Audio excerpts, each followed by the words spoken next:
నా పేరు పపతి శ్రీకృష్ణ. నేను మాలమానాడు జాతీయ అధ్యక్షుడిగా పనిచేస్తూ ఉన్నాను. అదేవిధంగా తెలంగాణ ఉద్యమం చేసిగా పనిచేశాను. నిన్న జరిగినటువంటి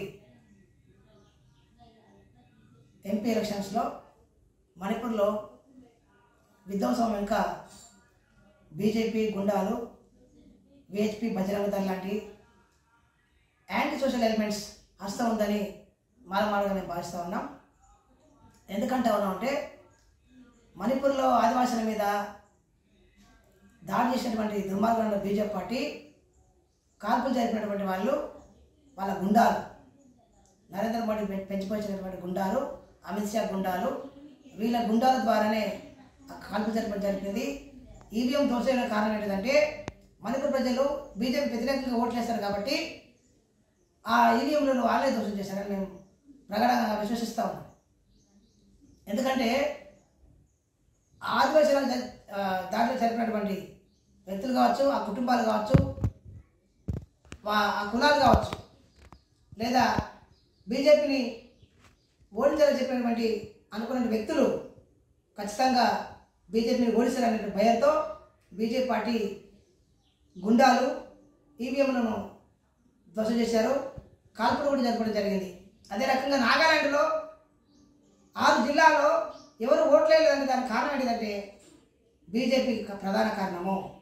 ఆయన ఈ మధ్య మాట్లాడుతూ ఈశాన్య రాష్ట్రాలు అభివృద్ధి చేశామని చెప్పారు. మరి అభివృద్ధి చేస్తే ఎందుకు అక్కడ విధ్వంసం జరుగుతూ ఉంది? ఎందుకు ఆ ప్రాంతంలో జీరో పోలింగ్ ఉంది? ఎందుకు ఆ ప్రాంతంలో ఈవీఎంలు ధ్వంసమయ్యాయంటే అని మేము అడుగుతాము, క్వశ్చన్ ఇస్తాము. దుర్మార్గులారా, మీరు చంపితే ఓట్లేయడానికి ప్రజలు సిద్ధంగా లేరు. ప్రజలకు అర్థమైపోయింది. నేను నార్త్ ఈస్ట్ స్టేట్స్ చాలా విజ్ఞానవంతులు వాళ్ళు. ఎందుకంటే వాళ్ళు అక్కడ బ్రిటిష్ వాళ్ళు అక్కడ వాళ్ళు చదువు చెప్పారు. ఆ చదువు మీకు మింగుడు పడదు.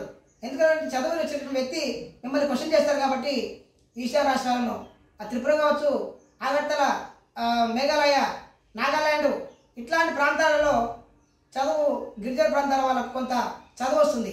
అదంతా బ్రిటిష్ వాళ్ళ పుణ్యం. నువ్వు అనుకున్నాడు హిందుత్వం సనాతన ధర్మం వల్ల వచ్చినటువంటి చదువు కాదు అది.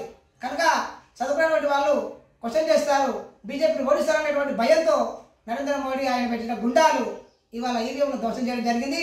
కాల్పులకు కారణం కూడా బీజేపీ పార్టీని చెప్పి మేము ప్రకటనగా నమ్ముతా ఉన్నాం. ఖచ్చితంగా నిజంగా ఎలక్షన్ కమిషన్ ఆఫ్ ఇండియా నిజంగా ఐఏఎస్లు కనుక నిజంగా వాళ్ళు భారత రాజ్యాంగం గౌరవిస్తే ఖచ్చితంగా ఆ విధ్వంసం ఎవరున్నారో వాళ్ళ మీద చట్టపరంగా చర్య తీసుకోవాల్సిందిగా అప్పీల్ చేస్తా ఉన్నాం.